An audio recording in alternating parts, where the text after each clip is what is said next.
Let's think about conservation of energy. The total energy of the system remains constant only if conservative forces are doing work on the system. A conservative force has the property that the work done on an object depends only on its initial and final positions, but is independent of the path taken. Examples include gravity and the spring force. An example of a non-conservative force is friction. Energy is conserved if and only if all applied forces are conservative.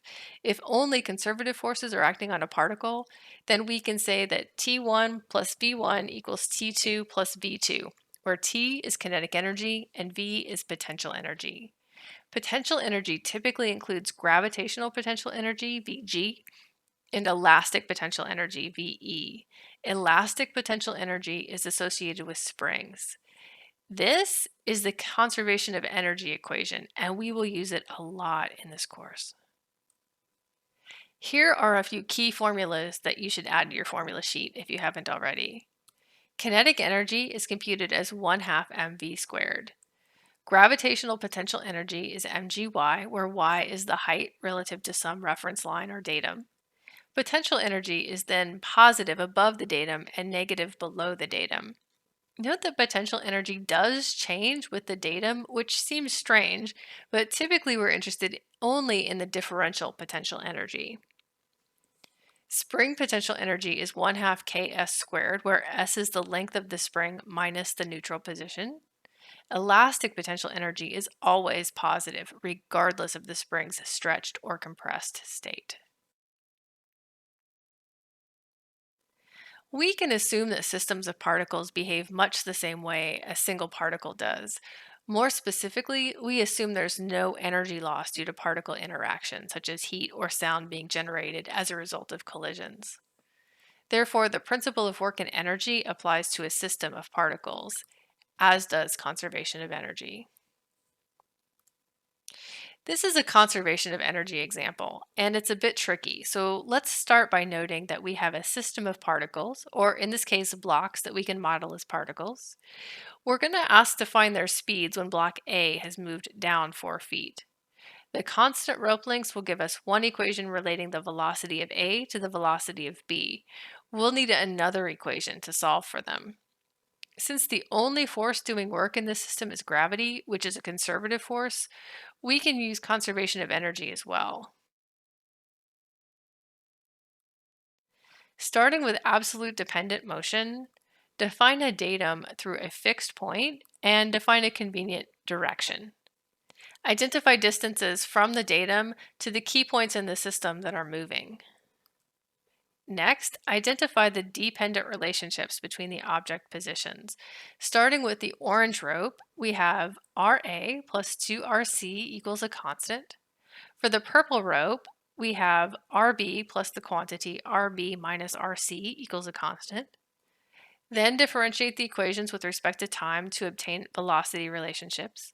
Note that we can solve for VC in terms of VA. Substitute this expression into the other equation. Then we have VA equals negative 4VB. If velocity is the change in position for a given time period, then it follows that delta RA equals negative 4 delta RB. Moreover, if delta RA is 4 feet, this was given, then delta RB is negative 1 foot. To find the second equation, use conservation of energy for a system of particles. Remember that the expression we just derived, delta RA equals negative 4 delta RB, will hold going forward, but because we need to use potential energy expressions, it's recommended that we now use the negative E1 direction to be positive. Otherwise said, potential energy associated with the gravitational force will increase in the positive vertical direction. This will allow us to avoid trying to take the square root of a negative number. We can also add two additional datum lines, one in the initial position of block A and one in the initial position of block B. In order to compute the initial and final potential energy of the system, each block can have its own reference line. Hence, the initial potential energy of the system is 0, and the kinetic energy is 0 because the system starts from rest. At the final system position, kinetic energy is given by 1/2 mv squared, and potential energy is given by mgy for both blocks. Then set the sum of the initial kinetic and potential energies equal to the sum of the final kinetic and potential energies. We can also substitute the expression for VA in terms of VB, and this gives us an expression that will allow us to solve for VB. If block A moves down 4 feet, this was given, then its final position, YA, is negative 4 feet because potential energy increases in the positive vertical direction. Similarly, if block B moves up 1 foot, then YB is 1 foot.